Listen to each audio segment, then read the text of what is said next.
So today, Irit will educate us on how to leverage NPS to build your advocacy.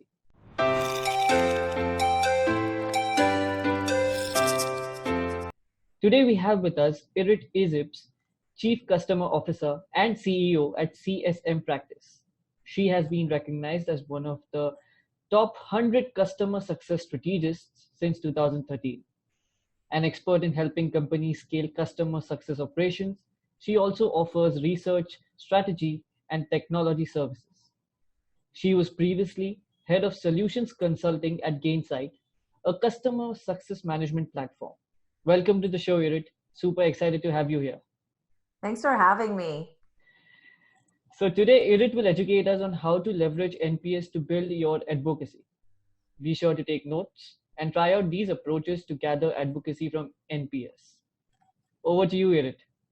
Hi, yeah, I'm super excited to be here. Today, I'm going to share specifically how to use NPS for advocacy for B2B companies, specifically if you have a SaaS subscription model. And we specialize in customer success, so most of our advice would be targeted to customer success teams. So just bear that in mind as you're listening to some of this tactical advice and tips. Customer success teams think about how to build the advocacy program. Obviously, NPS survey is something that we wholeheartedly recommend having as part of the overall strategy. Here's why. Sometimes you have customers that have thousands of users. Sometimes you have customers that you only really work with 3 or 4 of them. And so we believe that when you do NPS surveys, you are able to identify which one of them is more likely to be a promoter for you. And they might not, this might not come up in a regular conversation. Also, what we find is that when you have a broad customer base where a lot of the customers are smaller, you might not have that same touch point as you do with the larger ones. And so for those customers, having a consistent NPS programs will allow you to touch base with those customers and find out whether or not they're an advocate for you in a more consistent manner. And I like the way that some companies, specifically Influitive, likes to think about it, is advocacies really should be looked at as a pipeline where you continuously nurture customers into becoming an advocate. But the point that they do, that turning point, is really well found out through an NPS survey. The NPS survey is helpful in determining who are your advocates by looking at who responded as a promoter. And then I think where companies sometimes, not take full advantage of NPS surveys is by having the NPS survey, analyzing for results, and then not having a consistent playbook with a clear, what we call RACI chart, which really says who should be doing what when and where's the escalation point. So where we start tightening up the NPS program is where we have a very well-defined and sometimes fully automated call to action when we identify a promoter.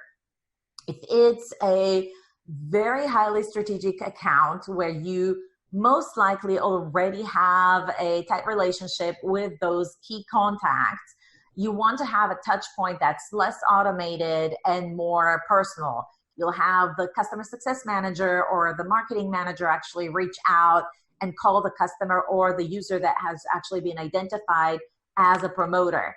And this is very relevant where you have the survey being sent to the stakeholders that you are in constant contact with, not when you have a big account with thousands of users that don't really know the CSM. So if you already have a relationship with a contact, have the person that has the relationship reach out to that contact.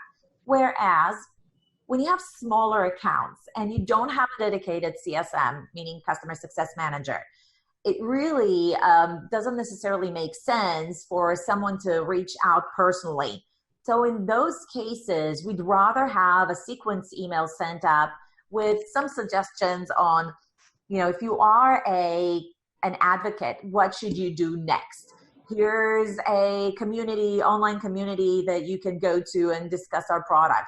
here's a link to G2 Crowd or Forecaster, so you can send some reviews or write some reviews for us, etc. So you can just like really make some suggestions and what they can do in order to help others really understand why you're so happy with this service or solution, and take it to the next level. Yeah, maybe it's something I didn't talk about, but we do want to have when you kind of pick and choose a solution to do your NPS surveys, you definitely want a solution that can give you the analytics you need.